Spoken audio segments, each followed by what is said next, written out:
Howdy, my name is Ryan Holloway, and today we'll be going over a little bit of tennis, the very basics, just understanding the game and how the scoring works. So, start off with the objective of the game, and it's a little bit different for either. So, you have an option to play singles, which is just you against your opponent, or doubles, where you have two people on each side, so 2v2.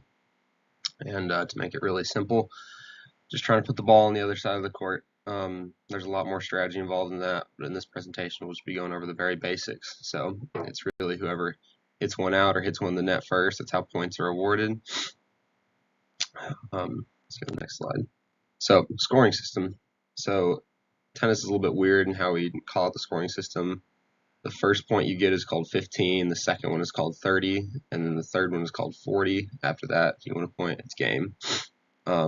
So you'll hear people say 15 all. You usually say your score first or who's serving first. So if I was up 2-1, it would be 30-15. And as well as that, you go to deuce, which is 40-40. The rules are a little bit different in college and the pros, but changes within junior tournaments as well. But if you go to deuce, sometimes people do the next point wins. So that's no ad. And some people play ad. So you got to win next 2 points in a row. So if I win a point, it's advantage me. If they win the point at deuce, it's advantage them, and if they win 2 in a row, you get the game. And as long as that, we start going into games. There's sets, so you got to win 6 games to win 1 set, and then 2 sets to win the match. Normally, that's how they do it in college, but in the pros, sometimes you get 3 out of 5 sets to win a match. So serving rules: how you start off the point. At the very beginning of the match, you have to flip a coin to see who serves first because it is a big advantage in tennis.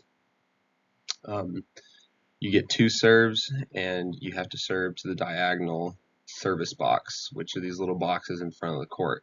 So you get 2 tries per point. You get your first and your second serve, and every point you alternate to a different side. So you start on the deuce side, which is the right side, and then after that you go to the ad side, which is the left side. So faults and lets. So these start to get a little more complicated in the rules, but fault can be called if you miss a first serve, it doesn't land in the box. It has to be in the box. It can't be in the alley, anywhere else. Lines are in, so if it hits the line, it is in. Fault can also be called if you foot fault. If a foot touches the service line, which you're serving at the very back of the court, then the serve does not count. You have to be behind it. You can land in front of it after you've made contact with the ball, but you're not allowed to be in front of it pre-hitting the ball. So a double fault, you only get 2 serves, remember? So if you miss both serves, then you automatically just go to the next point. The points are awarded to your opponent. And a let is when you hit the serve and it hits the top of the net or hits any part of the net and then goes in. So you would call a let and redo that serve. In college, they got rid of this rule, so if it hits the net and goes in, you continue to play it. But in the pros and juniors, you go ahead and redo it and do the first serve or second serve, whichever one it was. And you can hit as many lets as it takes, really. Sometimes you'll get, for instance, where you get 3 or 4 lets and it holds up play, but you just have to continue through it. So the court boundaries. So for singles, it's everything but the alleys. You have to keep it inside there.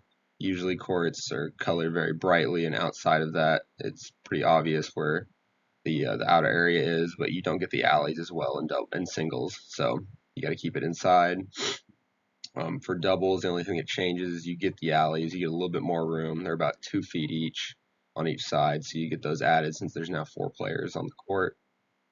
And ball must always land inside the boundaries to be counted.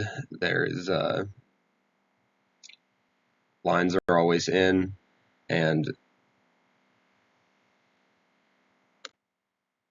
so lastly, winning the match. This overview of the scoring is you have to win 4 points to win a game, so 15, 30, 40 game, whether you're doing ad or no ad, and then 6 games to win a set, which like I said before, in juniors, you're looking just at 2 out of 3 normally. In doubles, you normally just play 1 set to 6. In the pros, you're looking at 3 to 5 sets, which normally takes 4 to 5 hours. Why just the pros do it. In the pros, women usually only do 2 out of 3 sets, though, to keep it fair. So that's my presentation. Hope you enjoyed it. Understanding the rules of tennis a little bit better.